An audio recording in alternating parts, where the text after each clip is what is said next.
All right. I believe this means we are live. Ladies and gentlemen, boys and girls, tech fans of all shapes and sorts and sizes and persuasions, welcome to another episode of the Monday Morning Tech Chat Show on the SGGQA podcast channel. I'm Juan Carlos Bagnell, aka Some Gadget Guy, the SGG of this terrible podcast name. But the QA, that's the important part, because obviously that stands for question and answer, as we like to kick off our week, start our tech week right with a nice exchange, an interactive conversation as we go through some of the top news stories over the last week, kind of sort out our feels, keep track of stories as they develop, not just knee-jerk react to headlines in your social media feed. And I'm already seeing an incredible, this is like one of the best starting lists of people joining the podcast that we've seen in a while. JGJ, Jeffro, Jimmy Fire Dragon, Pup on Tech, Simon Says Hypno, Lamprose Bose, Las Divine, West Easton. We've got Ron Guido. Did I say Pup on Tech? Pup on Tech, Maryland. We've got Kapakash. We got Scoop. David Lockwood. We've got Malik Al Sabakli. We've got Darren Morris. We've got a crew, y'all. This is Grounded Tech. Hey, Dan saying howdy doody. Snorkel Bill H saying good day. Intermix Hector is giving me a lot of hand waving. That's awesome. I'm really excited. So, Pup on Tech, yo, got 2 shout outs. I was moving through the list so quickly, I saw your name. So we had to give you 2 shout outs. So this week's podcast is going to be heavily interrupted. I keep blowing my voice out. I'm trying to get through these videos, and really what I need to do is take like 2 days and not talk at all. I keep trying to rush recovery. So this week's show, I know I always say this like, oh, we got to keep this week's show shorter, and then I end up doing like a 3-hour podcast. I will physically not be able to do our normal 2-hour show. So I've purposely condensed the list of links. And also, I want to give a little buffer time because Microsoft's official build event starts tomorrow, May 21st. But today, they're doing kind of like a private, like pre-brief with someone with a bunch of outlets, kind of like Windows Central's there. I'm not a big enough deal to get invited to one of these private briefs, but a lot of those outlets do have permission to start kicking off information on Windows on ARM machines and the next generation of Surface devices. So there is a Surface event happening today, even though that's not the same kind of official keynote live stream that we're going to see tomorrow with Microsoft Build. So, Kapakash, Lex will be forced to learn sign language for the next 2 days. Yeah, I had to learn a little in the Boy Scouts, but I don't think I can effectively communicate unless I finger spell everything. A, B, C, D, E, F, G, H, I, J. You don't have to go through all that. So, yeah, Darren Morris, lots of tea, lots of rest, and I'll be pausing profusely throughout this stream. And so, apologies even for a shorter show. There are going to be a lot of these little air gaps as I take drinks of water or I have to clear my throat. Speaking of, here's one right now.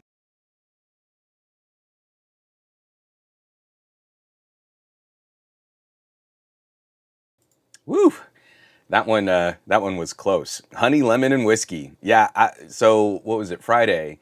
I sipped a little bourbon just to kind of numb it out. I mean, that was definitely relief, but it definitely doesn't heal you. What I need to do is shut the F up for like 2 days straight. So, let me get this out of the way. Yeah, Ron Guido, private briefs sound like an OnlyFans site. Rod, you don't lie. So, I hope everybody had a lovely weekend. We had a great weekend, just spent some time hanging out with some friends. My buddy Lee, from my Movies You May Have Missed days, like we were old college buddies and we kicked off that movie review show. He's back in New Mexico, but he came out to visit. And so we got a whole crew of people together, and it was just really lovely that for being apart for a while, and all of us have like families and relationships and things that are happening in our lives. And it's that group of friends where it doesn't matter how far apart we've been and how long it's been since we've last hung out. It's like you get a grill going, we throw some brats on the grill, and then we all just kind of fall right back into that pattern of chatting at movies and oh, what have you been up to, and oh, what are you drinking, and and it was just really lovely. So I hope everybody had a lovely weekend. I know some areas there's some kind of like holiday weekend going on. We've got a holiday weekend next weekend here in the United States. So let's go ahead and try and knock out a little housekeeping.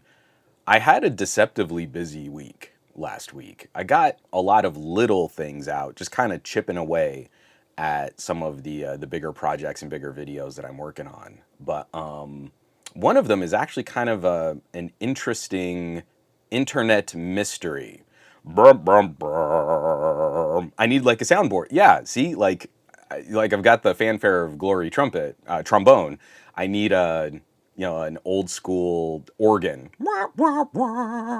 Okay. I probably shouldn't be doing extra sound effects with my voice right now. So let's jump into a little screen sharing here. First up, just that thank you to the folks at Team Pixel. I always have to disclose that they sent a Pixel 8a for me to test drive and share some thoughts, though there has been no editorial influence requested from Google or any associated PR. But, I actually took the time to just make a little kind of unwrapping video, so that was kind of fun, showing off the new Pixel 8a. There will be more to come on that phone soon. Then last week, I did a standalone video. I kind of hate doing reaction videos, but Google I/O, I had a lot of thoughts on the ridiculous amount of AI that was talked about in Google I/O's main keynote, and also how horrific I think their plans are for AI search. And now, I mean, I think I don't have this in the show notes this week, but that's actually been a running theme on a lot of tech sites lately is how can you disable AI and go to just the web search in Chrome? And here all these little mini tutorials and things like that on how to fix your Chrome browser so that you can just get search results, which I think is very telling the current state of confidence in AI search right now. And I share a lot of thoughts where even from my own little website, like somegadgetguy.com, over the last year, traffic has plummeted. I used to have a whole bunch of articles that were kind of evergreen that would always consistently generate some traffic. There's no traffic going to those articles now. And anecdotally, I am contributing to a conversation where it feels like the information that I have supplied in those articles and in those posts has kind of just been scooped up, and now people don't go to my site to get that information. They're just getting that information from AI search, which is really disappointing because I did that work. That's my work. That's me work. So lots of thoughts on I/O, and just kind of a commentary on where we're at with AI. We have a little AI to talk about this week too. Then I finally finished this video.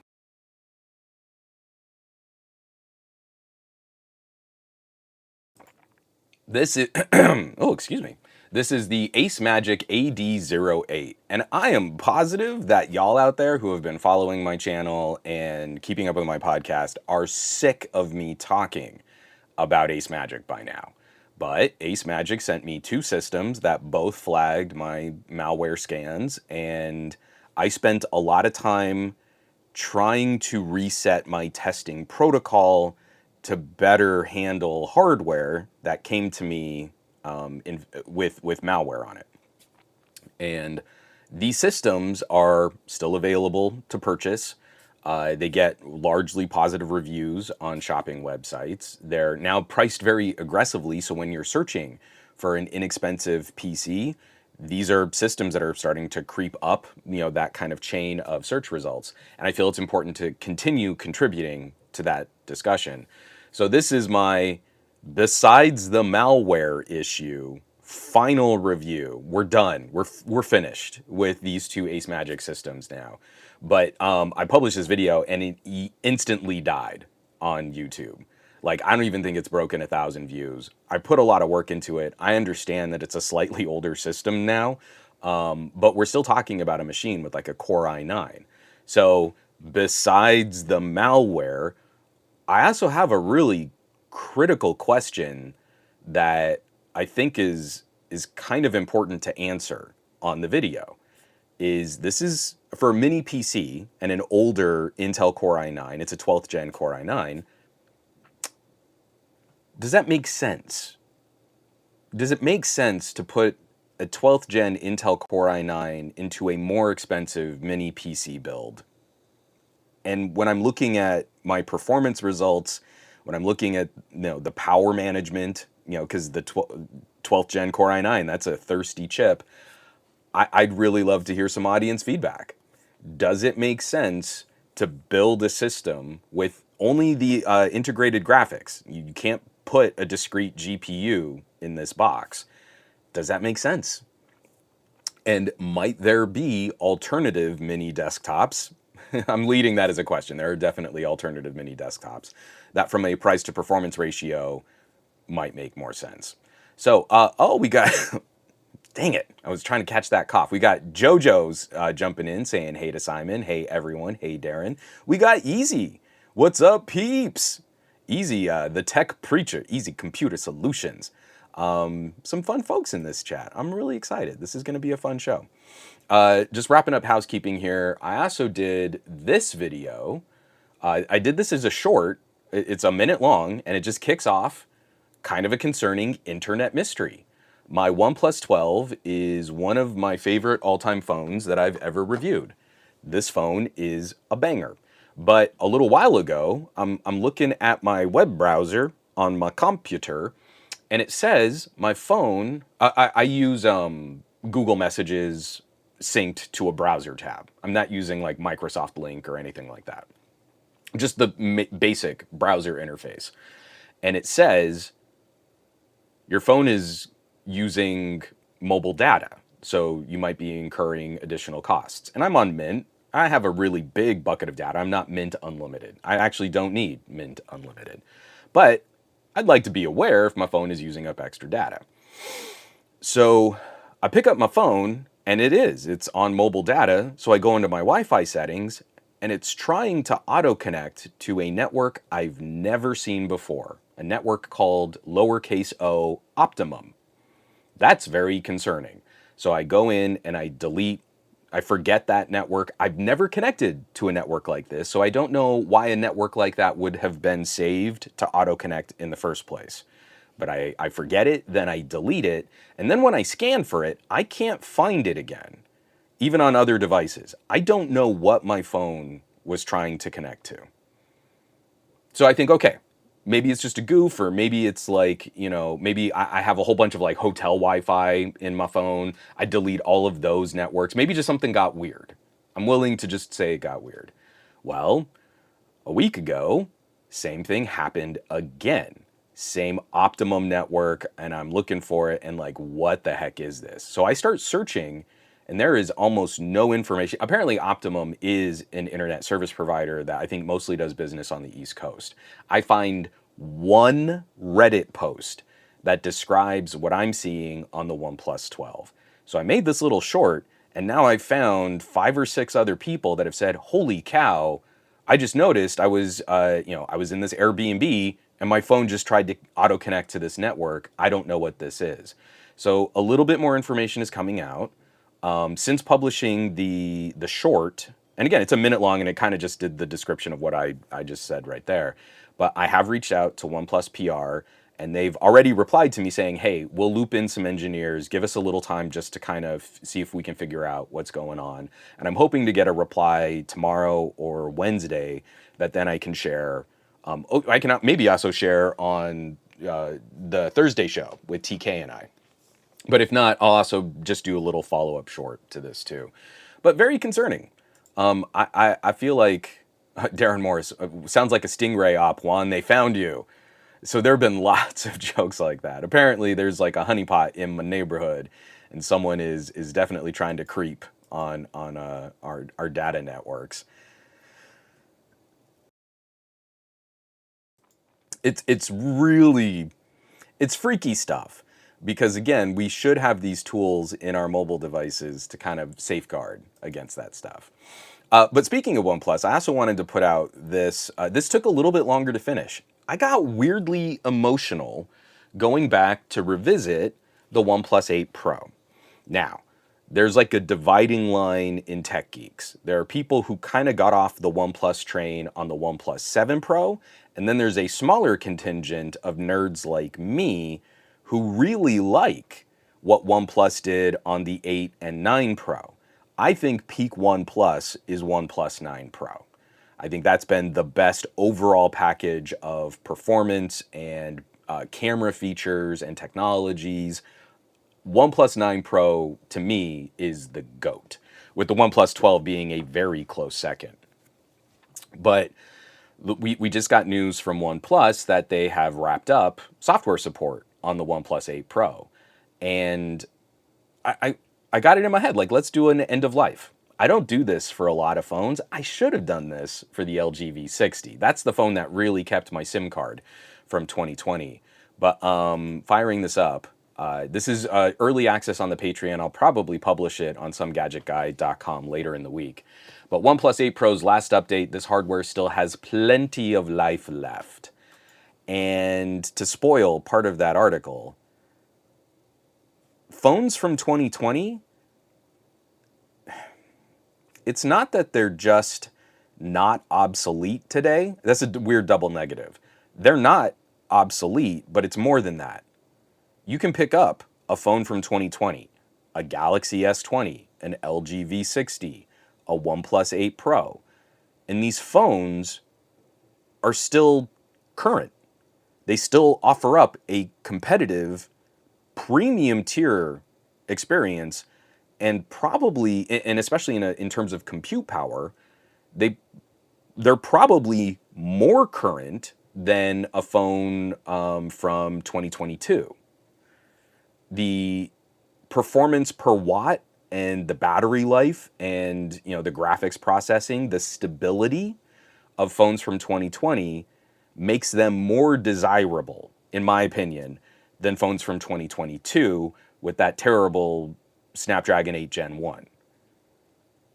Picking up the OnePlus 8 Pro, this is a phone where, again, obviously you would have battery degradation. There were a number of batches of OnePluses that had issues with Samsung screens.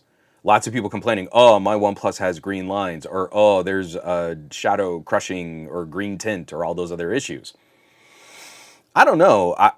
I seem to have remember reading it in a book somewhere that OnePlus doesn't make their own screens. That came from another company, and I'm trying to remember. I'm just really struggling. I can't for the life of me remember who made the screens, the OLEDs in those OnePluses, and also their own phones suffered a number of these types of issues too, like green lines and I don't know if anyone can in the chat can remember who made those screens. I mean, we should definitely blame OnePlus, right? Because they didn't make the screens that they put in their own phones.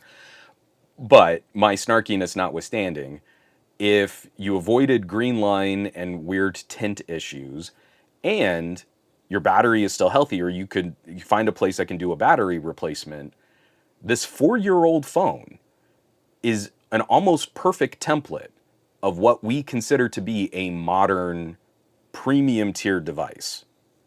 It's still almost one-to-one competitive with the features that we demand on really expensive, like $1,000 phones. Not ultra phones, not $1,400 phones, but right around that premium tier, like 800 to 1,000. That's what the OnePlus 8 Pro is still doing. And in fact, it's weird that you pick it up and it's almost kind of a perfect prediction of the things that we lose on premium tier phones and the prices that we pay for that kind of performance and that kind of feature set. So hold on, let's see if from Ali, all 2020 and 2021 phones utilizing Samsung displays. Oh, that's interesting. Well, they've suffered green and purple lines. That's kind of interesting. Yeah, like we should definitely attack OnePlus, right? Because Samsung made those screens. And then later, Samsung helped kill the premium tier Android segment with the Snapdragon 8 Gen 1. So that's great. It's pretty great. I'm going to cough. Hold on.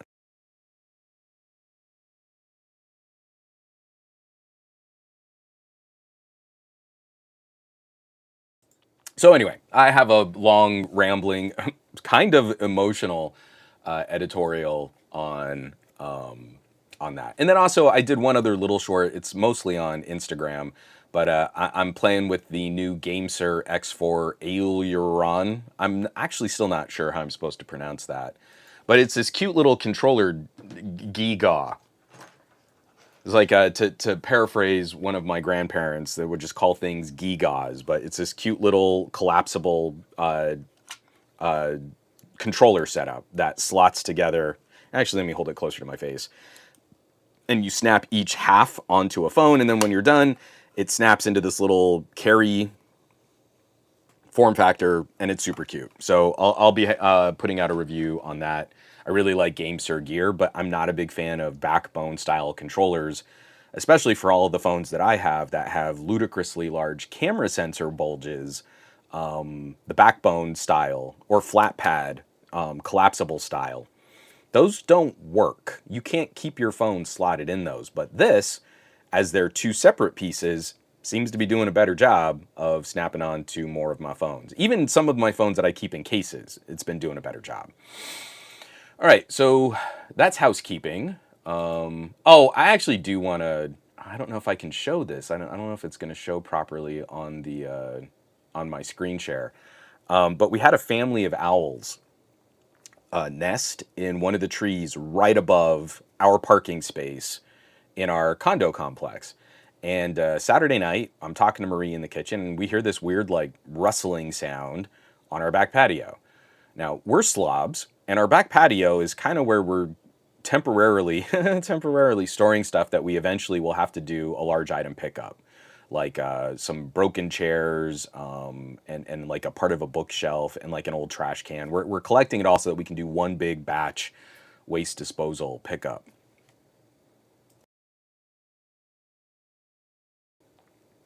So we hear this rustling, and Marie goes, "We got to go look." So I peek through the side window, and I don't see anything. And Marie pulls the curtain on our sliding patio door, and she is met with full wing spread juvenile owl.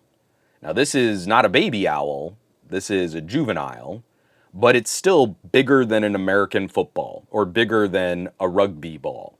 Which, if you think about how lightweight birds need to be, that is a big bird, and its wingspan is almost like taking the length of our sliding patio door. So after Marie was done having her stroke at that kind of a shock, it just stayed sitting right next to our patio door. It was not intimidated by us at all. And again, I like to hold up my little hobbit hands because I've got these little hobbit hands and these like fat sausage fingers. Little hands. You know what they say about guys with little hands? We're really good at fine detail work on like the insides of computer cases, and I was really good at rebuilding four-cylinder engines. This juvenile owl's talons were about the size of my hand, but instead of finger, it's all just claw. So we didn't go outside.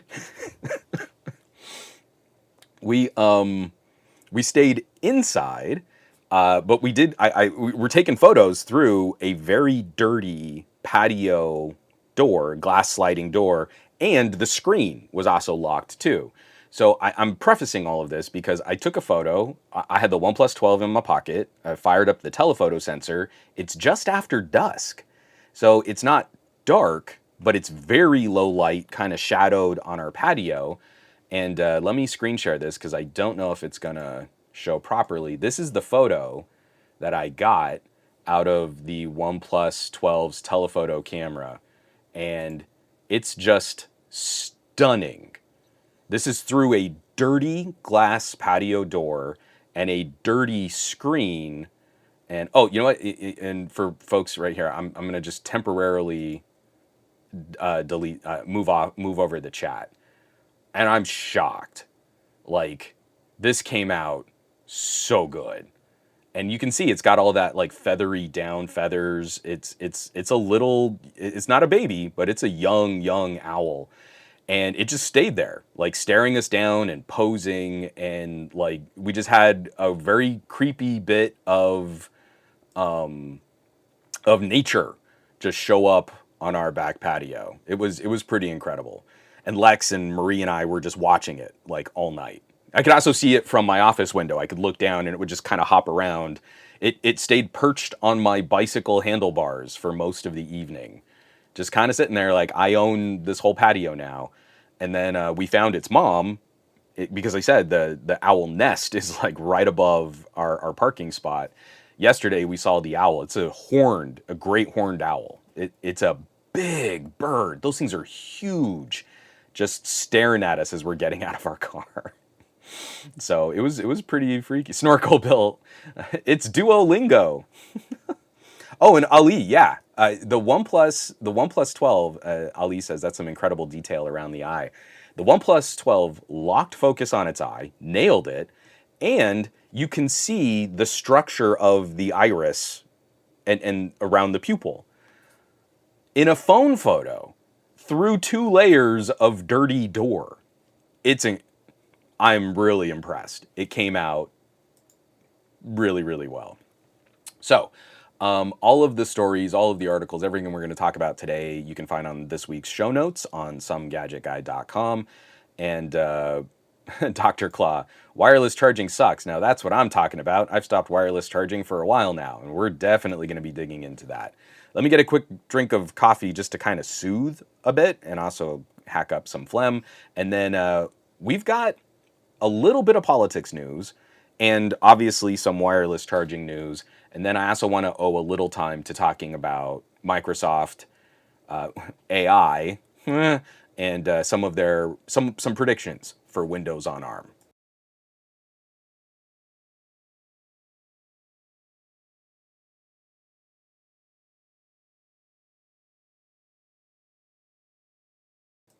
Okay, first up, we're not going to dig too deep into this. This was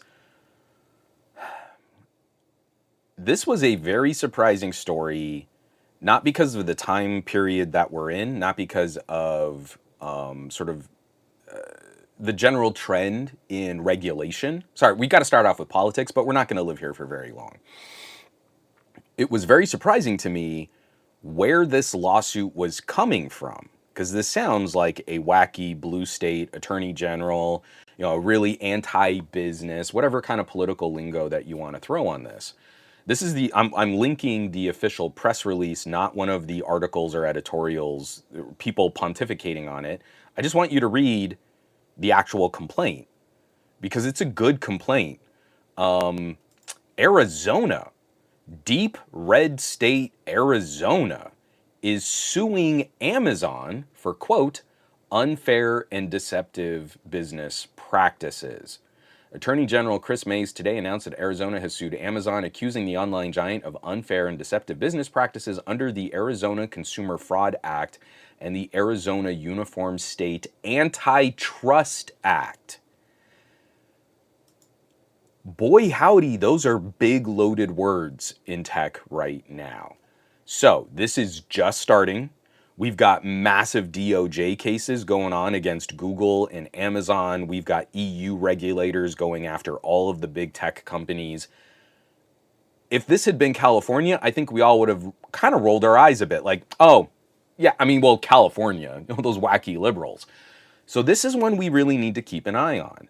As we look at how these massive corporations do business in different states, we kind of apply different metrics to how that local region handles a case like anti-competitive business practices. And the fact that Arizona is front-loading antitrust into this lawsuit too might help set precedent for how other more conservative leaning states might look at the business impact of a retail giant like Amazon doing business in their area.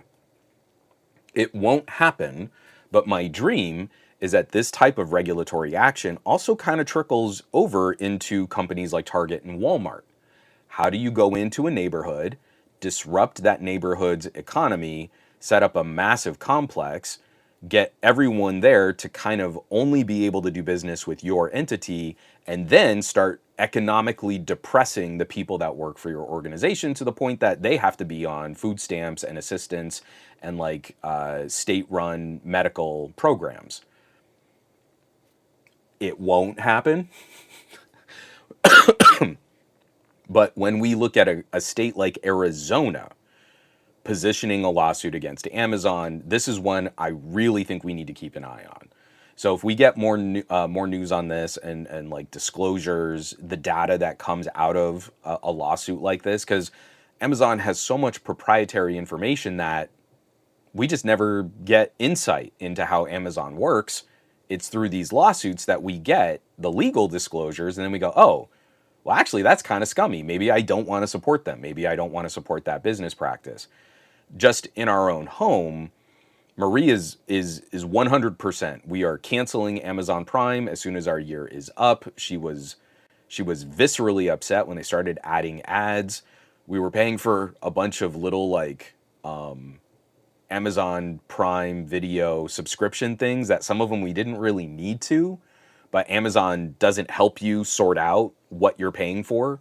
So like we had a PBS Kids stream, but then it was like, oh, but we were already getting that through something else. And Amazon could have made that link for us, but they were happy to take 2 subscriptions for us. We're done. And for a lot of my more recent purchases, I'm going out of my way. So like if I'm getting tech equipment, I've given up on Amazon. I'm going directly to stores like Adorama, B&H, and Sammy's Cameras.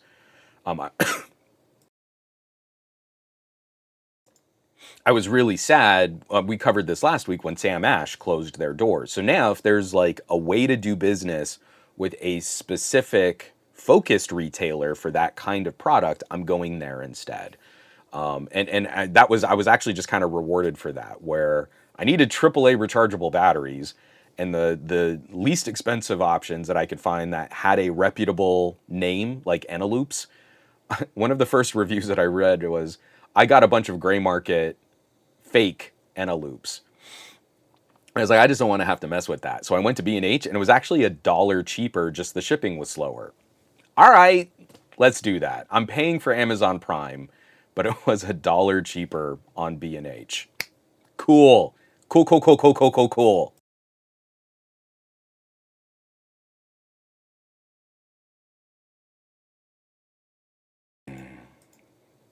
So, yeah, Amazon is getting sued in Arizona. We can let that one go. I had more that I was going to say, but really my voice just went, no, don't say more. Say less. Say less. I do want to also bring this one up. I don't know how much Venn diagram overlap in my audience there is. I adore creepy internet stuff, like creepypastas, horror, alternate reality games, ARGs. I love anything that kind of tweaks your worldview like 5 degrees and makes you feel uncomfortable. I'm a sucker for bad clip art and stock templates of people putting a microphone way too close to their mouth to tell you a creepy story about the internet. But a couple years back, we got sort of a wave of like YouTube videos about this crazy theory, the dead internet theory. The dead internet theory. My voice is like in the perfect scratchiness to do something like that. I wish I could control the scratchiness in my voice. Well, following the dead internet theory and all of this news about AI destroying the traffic that goes to websites, Pew Research Center just published a study on the incredible amount of content that is just vanished from the internet. And we all have a sense of this. Like, I think we would all in this chat have a feeling like, yeah, the internet is not as fun and as vibrant and as expressive and as experimental as it used to be. That's not a controversial statement. That's very true. But then when you look at some of these numbers, Pew Research Center analysis shows just how fleeting online content is. A quarter of all web pages that existed at one point between 2013 and 2023 are no longer accessible. 38% of web pages from 2013 are gone. 23% of news web pages contain at least one broken link, as do 21% of web pages from government sites. And now, 54% of Wikipedia pages contain at least one link in their references section that points to a page that no longer exists. That is a shocking amount of decay. The internet is evaporating around us. Now, obviously, a humongous chunk of that are also just like little hobbyist websites or someone's personal home site, cute little blogger links and stuff like that. But just the idea that this stuff is so fragile and so ephemeral and so easily disrupted, it's very concerning to see that the experience of human-generated content has been devalued to such a degree and has been ratcheted under the boot heels of algorithms on platforms like social media sites and YouTube that we're running headlong into a content emergency. It is not sustainable and it's not feasible. I was talking to my buddy Lee and we were talking about movies. And we had this whole riff. Like, we came up with 6 films that we'd just seen recently that if we had still been doing our movie review show, would have been incredible films to make episodes on. We would have had so much fun. But then we really thought, like, there's no way to bring our show back. It was popular in the Blip and Mevio Revision 3 days. Like, we were getting millions of views a month on platforms that not only don't exist anymore, but that people don't remember ever existing in the first place. Our show is completely gone. We had a huge fan base. We had regular, we could publish a review on an obscure movie, and the day after we published our video on it, we could go to IMDb and see the IMDb traffic, because you used to have that like star meter on IMDb, and we could watch that movie skyrocket in terms of search and popularity and people reviewing it and leaving comments on it. That's all gone. There's no way for us to do that today. And it's freaking us out. Like, if you didn't establish some kind of movie review podcast or commentary a couple years ago, your ability to build up something from scratch today is an order of magnitude more difficult than it was even 4 years ago. It's really freaky stuff. It's very concerning.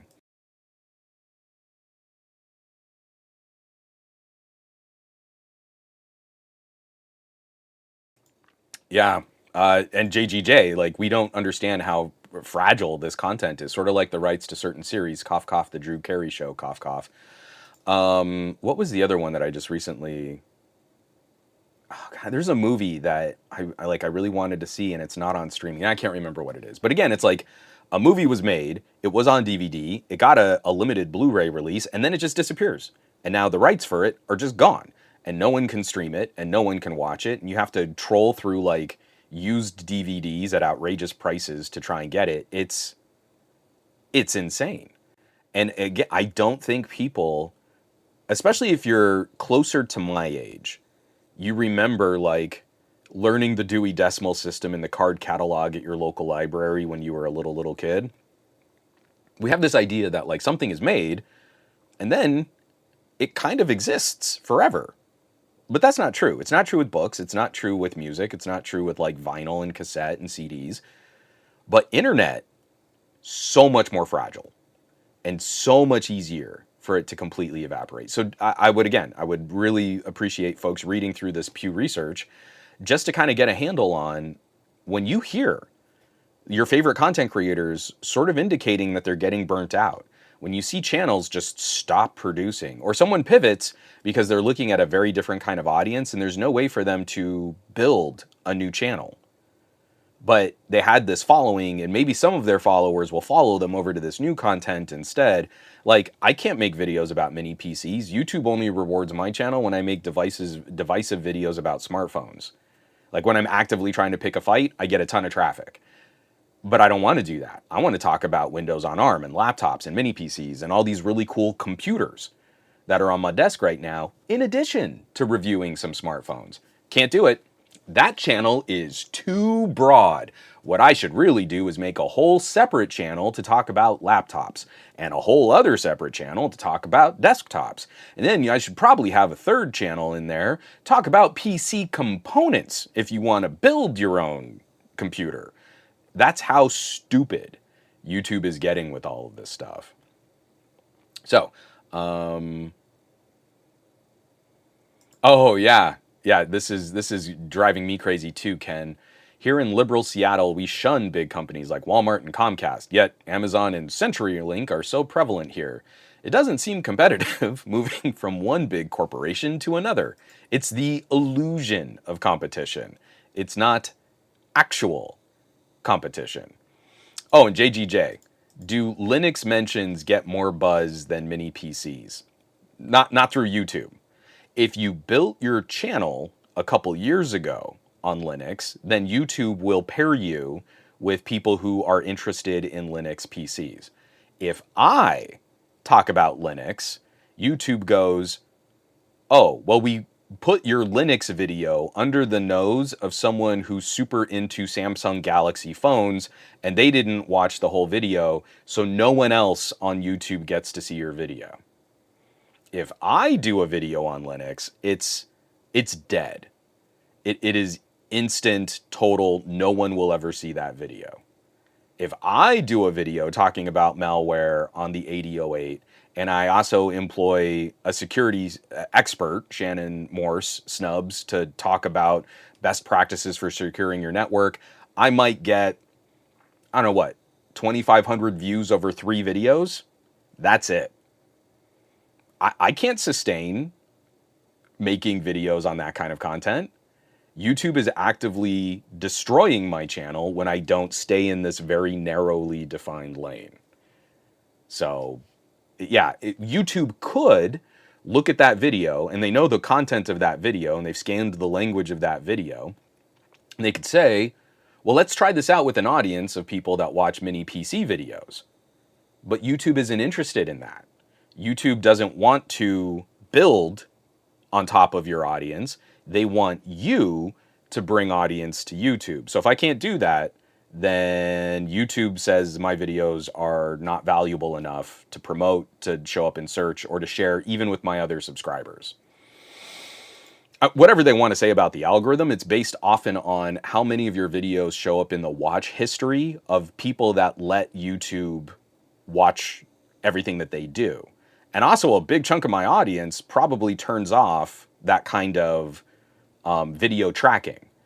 So if you're not signed into YouTube in your Chrome browser, letting YouTube watch everything and feed you suggestions, and you watch a ton of my videos, then that also doesn't show up in YouTube search and YouTube history, so I'm even less popular. But I'm actively trying to tell people, like, turn off YouTube tracking. So I am definitely destroying my own channel here, but it's also through what I feel is the most responsible and moral consumer protection idea of trying to interact with audiences on platforms like YouTube. Oh, yeah, Gabaletta, this is totally true too. Just look at what you and TK had to do for y'all's podcast, a whole new channel for it so it wouldn't tank your all's main channel metrics. Every time I would publish a podcast on my main channel, it hurt my channel.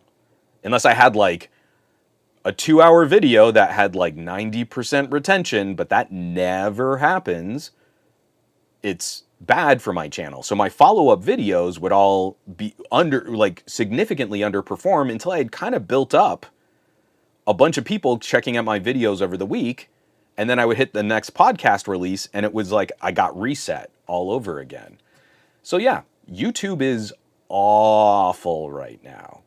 And when me and Lee were talking about maybe revisiting, like maybe we could do just like a limited series.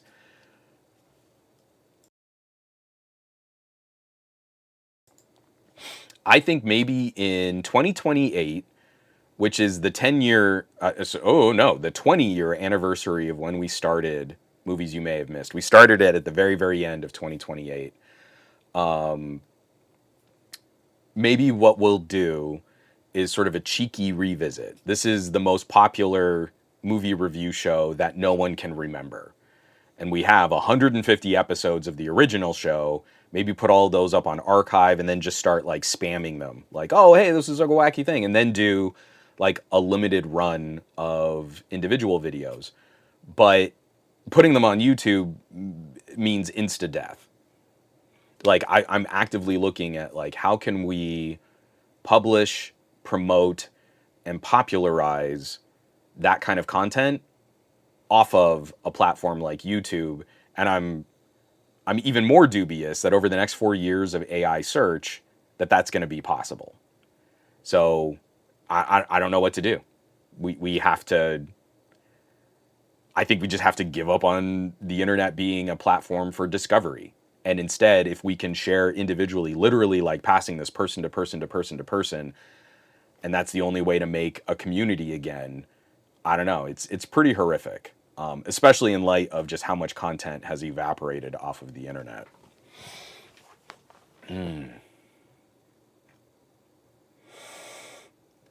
Oh, Pup on Tech, spot on. Yeah, nailed it. You have a tech blog. Yeah, let's try reading the actual words that Pup on Tech wrote. Having a tech blog or YouTube channel means 90% of your users will be blocking your tracking. I get completely different stats from different analytics. Part of that is how they do it, but I'm guessing a large part of it is how many ad blockers block that specific analytics provider. And that also goes hand in hand with how YouTube tracks content, how Google tracks content, how advertisers track content. None of the numbers are real. But sometimes they're skewed in your favor. And right now, for the audience that I want to support and give good information to on how to protect their online behavior, it's probably skewed way harder against me.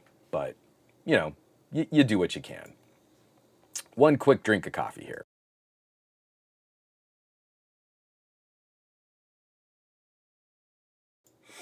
Oh, right. Some other great comments from Kapakash and ADTNL and Gabaletta, and I appreciate that. But I gotta move on before my voice completely fails.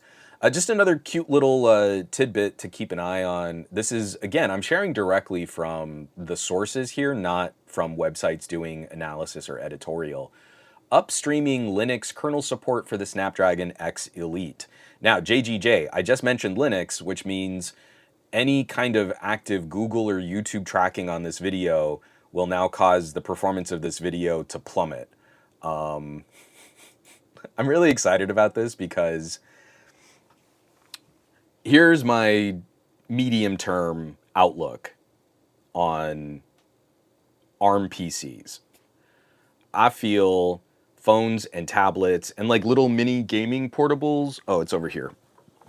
Like, I feel we were way too hard on things like this. This is the Razer Edge. I have the 5G, but the Razer Edge was a $399 Android mini tablet with the equivalent performance of a Snapdragon 888, but with active cooling, which actually bumps it up a tier of performance for sustained gaming performance.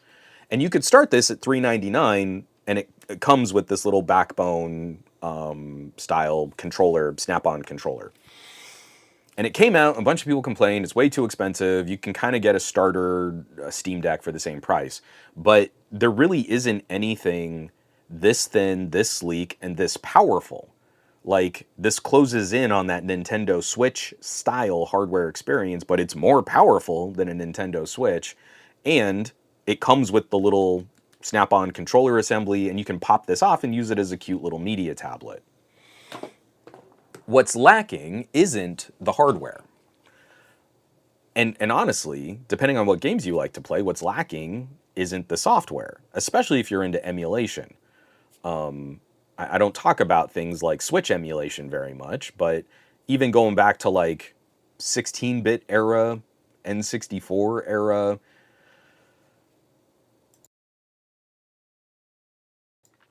it can't quite pull off PS3 emulation, but if you like a whole bunch of old PS2 games, etc., etc., etc., that thing is a monster. It is incredible. And I know there are a bunch of cheaper little sort of Android kernel and Linuxy game emulation devices out there, but they're nowhere near as nice.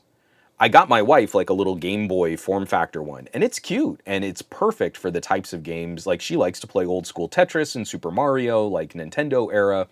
Awesome. But you would never compare that against just how awesome that thing is. The Razer Edge is. So, what comes first? Qualcomm is courting Microsoft. They've had an exclusivity deal for Windows on ARM. Obviously, to get chips into machines, you need to sell the highest quantity of machines. So that's going to be Windows. You have to start with Windows. I think that's very clear. And Windows on ARM is in great shape right now for a chip with a bit more horsepower. I'm ready for it. I am very excited about Windows on ARM. The next step is expanding who can make these chips and what companies will actually buy these chips from a company like MediaTek. And as we know, MediaTek is partnering with NVIDIA for their first big chip to power thin, light, high performance, but better battery life machines. So we've got a MediaTek NVIDIA collaboration coming for Windows on ARM also. Once MediaTek and Qualcomm have sort of satisfied that first round of Windows on ARM machines, we have to believe there is going to be a significant push to revisit ARM PCs for Chrome OS. Right now, some of the least expensive Chromebooks you can buy are already powered by these underperforming ARM chips. It's a really easy way to get like a $100 laptop that can surf the web and do some basic document editing. It's not a nice experience, but you get stupid battery life out of that setup. Well, once we start hitting Chrome OS, and Chrome OS already does a pretty good job of including Linux support, Windows on ARM, you can install the Windows subsystem for Linux. That's looking pretty good. And now Qualcomm has officially announced upstreaming Linux kernel support for the Snapdragon X Elite, which hopefully means not only can you, well, should we expect to see corporate business laptops that run Linux, but hopefully that means if you get a Windows on ARM machine and you'd rather just nuke Windows and run Linux natively, not through a subsystem or emulation, hopefully you'll be able to do that shortly after the launch of these machines. Now, here's the fun bit. Once we have better Linux support for ARM chips, I'm really hoping the next generation of something like the Steam Deck is using a Windows on ARM chip, is using one of these Snapdragon X Elites or maybe a MediaTek style chip. I bet you Steam, Valve, they would do a partnership with Qualcomm over MediaTek. But it would still be really cool if we got a MediaTek chip in a Steam Deck. I don't think it's very likely, though.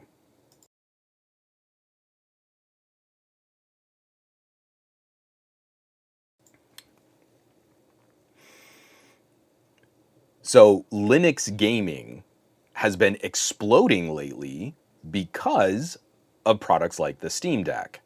And if we could have a properly Linux-powered, portable, handheld device, power envelope under 40 watts, but performance above an Intel Core Ultra 7, that would be incredible. Throw just some light active cooling on the back of it just for better sustained graphics. You could streamline the overall build of the Steam Deck because you don't have to put as beefy internals and cooling in there just to support that performance. By 2026, I will be critically disappointed if we haven't seen a next step on Linux gaming, Proton support, again, ARM chip support, and a whole new era of high performance portable gaming consoles that operate at shockingly low power draw, like in the 20 watt range, but with graphics that can pace, a PlayStation 4 Pro or maybe even a PS5. That's how close I think we are. So that's why I wanted to share this. It's future outlook, and this is medium term, it's not even long term, but my prediction being out into 2026. If we haven't seen anything like that into 2026, I think it's a critical failure of reading the market and reading what consumers are into, and then seeing, I think we'll have missed something special. Even down into rumors like the price of the Snapdragon X Elite is no, it's not half, but it is substantially lower than what the price of a Core Ultra 7 from Intel is. So even the Qualcomm chip component costs could be lower for a comparable performance at a much lower power draw. I don't understand how techies can't be frothing, just rabidly excited for what this could mean when we've got Qualcomm and MediaTek competing in the Windows PC space. Yeah, Simon Says Hypno saying it's more than $100 cheaper, which when you're talking about making thousands and thousands and thousands of laptops, that's a big difference in how we build and price all of these consumer systems. Consumer electronics is about to get a big shot in the arm, and in a way we already saw from the MacBook. I don't understand how people are not flipping out when we just see a simple little press release from Qualcomm saying, yeah, we're going to support Linux. Well, you know what that means, right?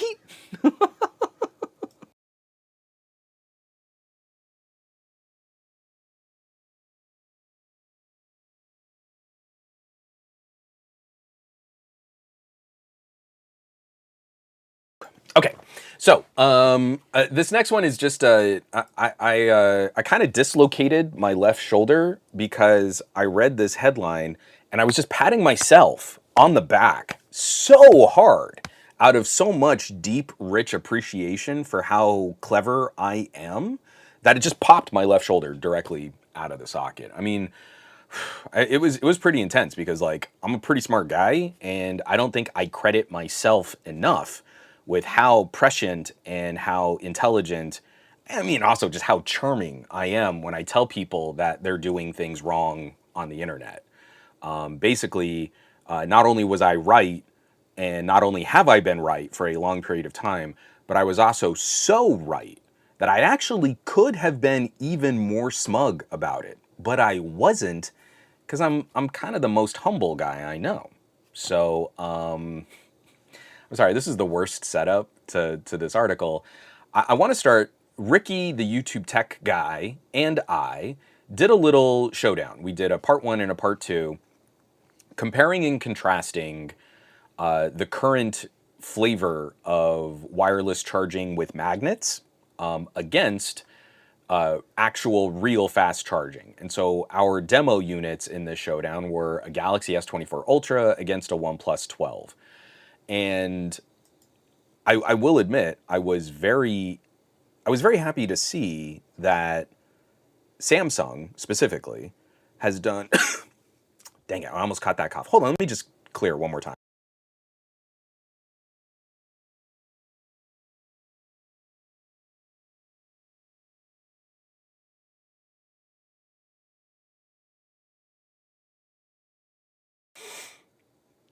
I was really happy to see that Samsung's wireless charging from the S23 Ultra to the S24 Ultra, Samsung was doing a better job of minimizing the top temperatures that the phone can reach when it's wirelessly charging. Now, OnePlus has been doing this, I want to say, since the OnePlus 9 Pro, when we started dabbling with even faster, like 45-watt charging. The phone could still run kind of warm, but you were charging it for a much shorter period of time. Now in the OnePlus 12, that fast charging is still cooler, but by a lot less, by a lot smaller margin. It gets to a elevated temperature, but that elevated temperature is still lower than a phone wirelessly charging, and you can, from completely empty, it won't boot, dead battery, all the way up to 100%, you can charge a OnePlus 12 in about 30 minutes. So the time you spend at an elevated temperature is really only about 10 minutes at its peak elevated temperature. That is insane. So we share these results. If you charge wirelessly, you're at an elevated temperature for like an hour and a half to 2 hours on a wireless charging device. So I think that's useful information. And also, if you care about battery health and the degradation of your battery and keeping your phone running longer, wireless charging is not a good idea. Well, the folks at iFixit have done an even deeper dive on how grotesquely inefficient wireless charging is. And even down into things like, if you have a good fast charger, cabled charger, it's a mini computer. There is more compute power in your charging brick these days than like an Apple IIe. To manage the flow of electrons actually takes a significant amount of compute power. And that charging brick is way smarter at turning itself off when nothing is connected, or when the phone reaches full charge and it can shut off that connection to the phone, especially when you're using a standard that incorporates that, like power delivery, quick charge, or VOOC, VOOC on Oppo and OnePlus devices. You have to read this article. iFixit does a deep dive. Wireless pads continue sucking power even when you don't have something on the pad. So if you have 5 charging pads around your home, they're constantly drawing power, polling, and looking for something to set the phone on. Qi 2 has helped with coil alignment, but even with Qi 2, there's no guarantee that you're perfectly aligning the coils, which means even more waste and even more heat. point after point after point, and they even break down like, hey, if you have one wireless charging pad in your home, you're wasting this much electricity as if you left this kind of light bulb on for 3 months straight. Like, we have sold consumers battery anxiety. I mostly blame Apple. Apple put in undersized batteries in most of their iPhones up until the iPhone 13, especially the iPhone 12. So with the 5G hit and the undersized battery, you burn through your battery life. But the phones charge so disgustingly slow that they were able to sell other accessories to their consumers. Don't worry. Don't worry about plugging in. Just cover your house and your car with these little pads. And that way, every time you set your phone down, it reaches a hotter, elevated temperature. You waste more power. You paid us more money for accessories, and your phone will trickle charge every time you set it down. How convenient! Isn't that so convenient, giving us more money for accessories, even though we created the battery anxiety problem that you're trying to solve? We show that on the iPhone 13, just putting in a larger battery stems a lot of those battery anxiety issues. But no. Generations of Apple consumers have been taught this always trickle charge, because you don't want to be left with a dead phone, but the phones take forever to top off. iFixit has done a very good job of not only explaining all of the costs associated with that, how inefficient all of those accessories are, and then on top of that, it's bad for your battery health.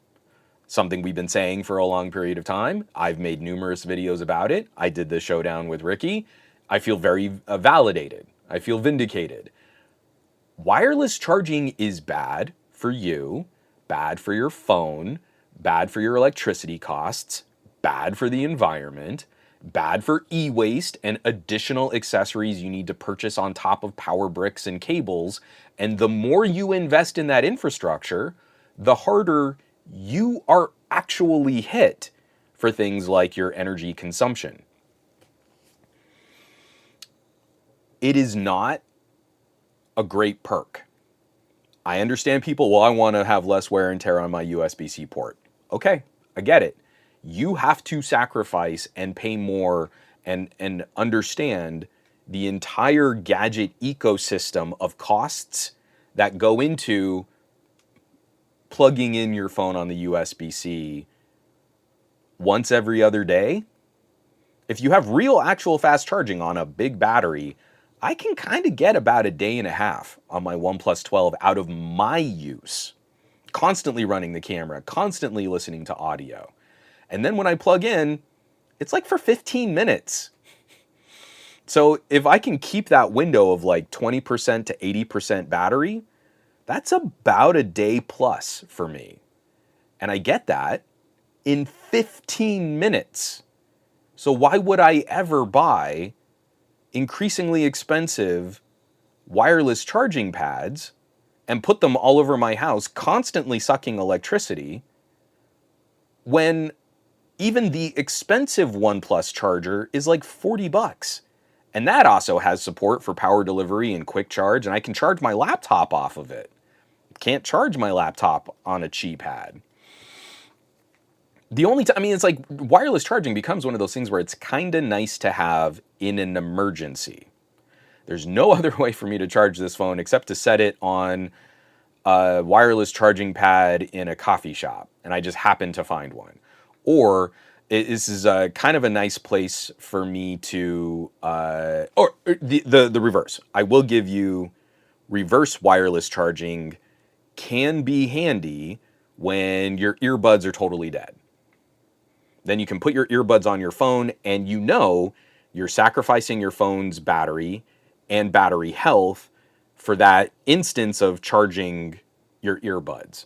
But if you're the person who's constantly charging your earbuds on your phone, you're doing extra wear and tear on your earbuds and you're doing extra wear and tear on your phone battery, which is dumb. That is a dumb thing to do consistently. In a pinch, it's nice to have. But otherwise, plugging in with a cable is substantially more efficient, is substantially better for the battery health, and it's faster. It is crazy fast compared to wireless charging. So anyway, I've totally spoiled that article, but read the actual data. iFixit has done an incredible job, an incredible testing protocol, and they also have a couple different wireless charging pads where it's hysterical that one of the wireless charging pads comes from this company that they make electric cars, and they're named after like a famous scientist who like is famous for having worked with electricity, and they make a wireless charging pad, and it's maybe the worst wireless charging pad ever made. Which is weird because you would think that a company that makes electric cars named after a famous scientist that worked on electricity things would be really good at making something like a wireless charging pad. And sadly, that is not the case.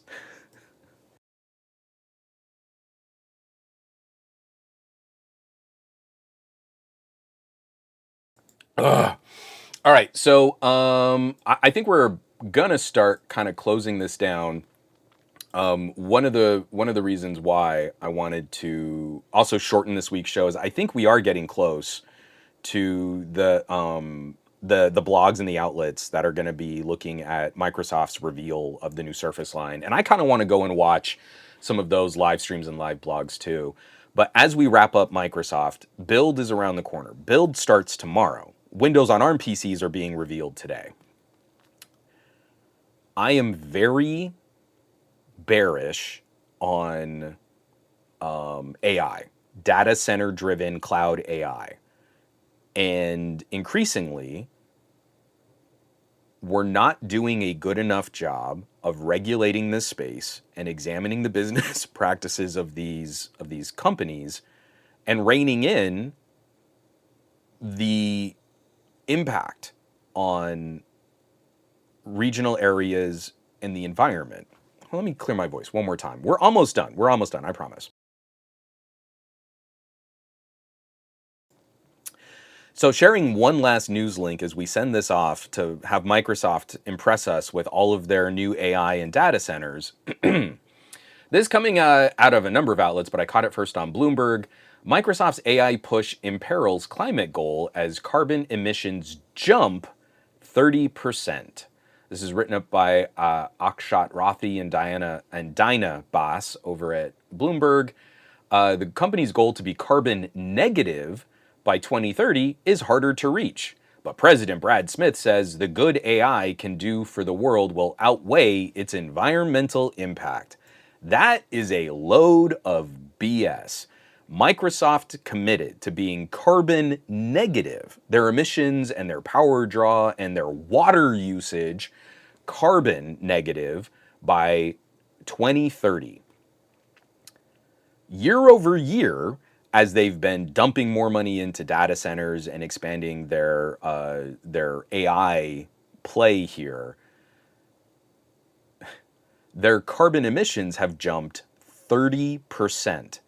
I don't remember what the numbers are on their water usage, but they are using billions more gallons of water to cool and to power their, not power, but to fuel and cool and run their data centers. Water is a very precious resource for us to be dumping into AI. Every single time you use the little Copilot and it reaches out to the web and it starts doing a cute little conversation with you and giving you data that you probably don't need or want to answer the question, instead of just giving you a search result that would take you to a website written by a human where you would be rewarding them with traffic. Every single time that happens, a server is firing up an incredible amount of language learning model processing, and you're burning through power and you're burning through water. They aren't reducing their carbon emissions. Those are up 30%. The environment cannot sustain this business model, which is already proving to be kind of a dubious next phase for computing for consumer applications.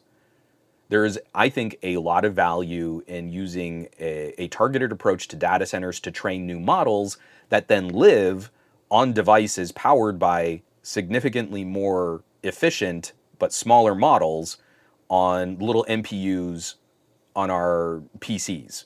If it's an Intel chip, an APU, an SoC, or a CPU, or a GPU, having a little neural processing thing, awesome. What you can already do with on-device AI, which is locally powered in a much more power efficient way using a smaller model, that kind of stuff is fun. But trying to treat, sorry, trying to treat cloud data center infrastructure as a next phase when it's destroying internet search, when it's destroying discoverability, it's sucking up all of this information and then just spitting out sort of not always accurate results. And then it's using substantially more electricity to do that. I can't believe that's a sustainable business model. The good it will do will outweigh the environmental impact. I don't know in the history of our species has ever been completely true. We need to work back. We need to undo damage that's currently being done to the environment. And unfortunately, a company that I very much enjoy, a lot of their products and services, Microsoft, is not doing a good job of helping us manage the transition into the next phase of computing platforms and services. Instead, they're racing into an unsustainable market and doing a significant amount of damage along the way.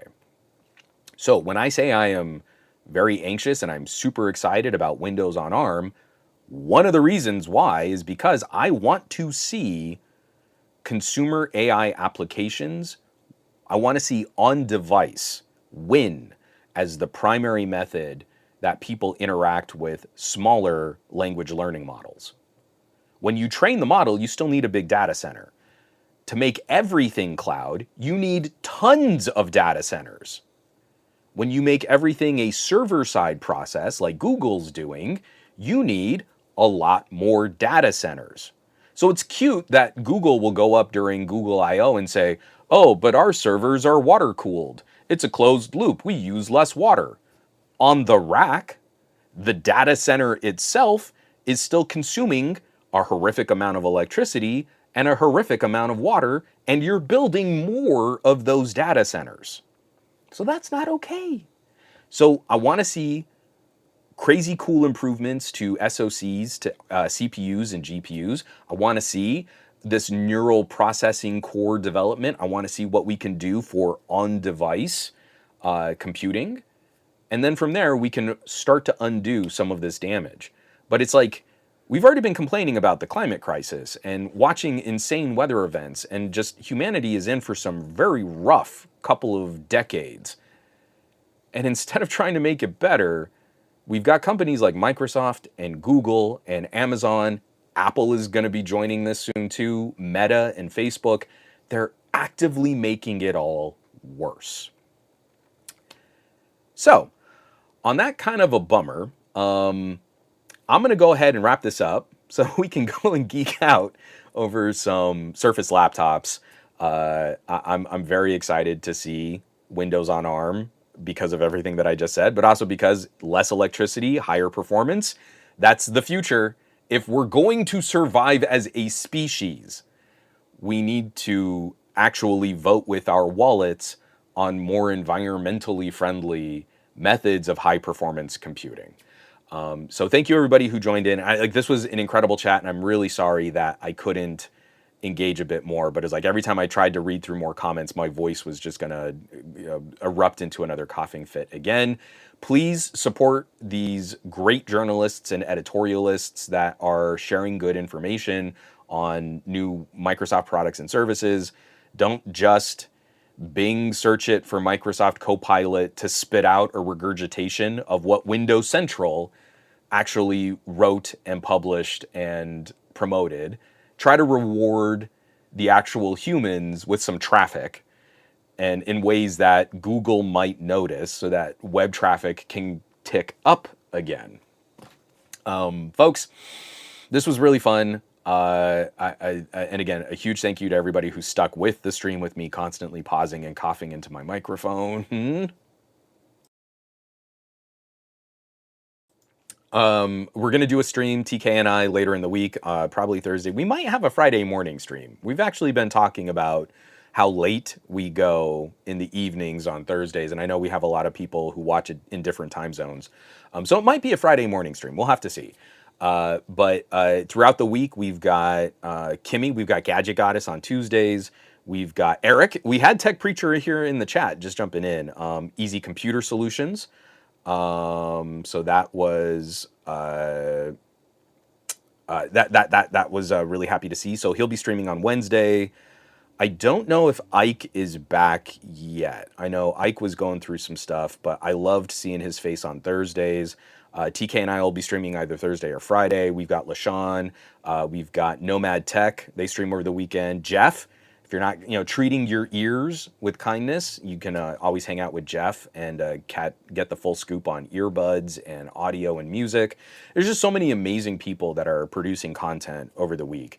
So I hope everyone will kind of share the love, spread the love, and check out some really fun tech commentary with some really, really cool people. I want you to have an amazing week. I want you to do awesome with your technology. I want you to be awesome with your technology. And with so many challenges facing us in the world today, and how easy it is to go dark, negative, nihilist with all of this stuff, take care of yourselves. I spent the weekend hanging out with some real good friends, eating some real good food, and away from all of my phones and computers and my work and my reviewing, and just enjoying those experiences. We're taking photos of our kids playing rock musician in the backyard, and I needed that. And so I hope you're finding those things that you need, the people that you care about, and breaking bread with people who care about you. It's so important that we find every little thing we can in this current era to keep that mental health, to keep the negative aspects at bay, and just make it through the day, and make it through the week, and make it through the month. So take care of yourselves so you can keep taking care of others and being the amazing tech neighbors that I know you are. Catch you back next week. I love you all. Be safe. Take care.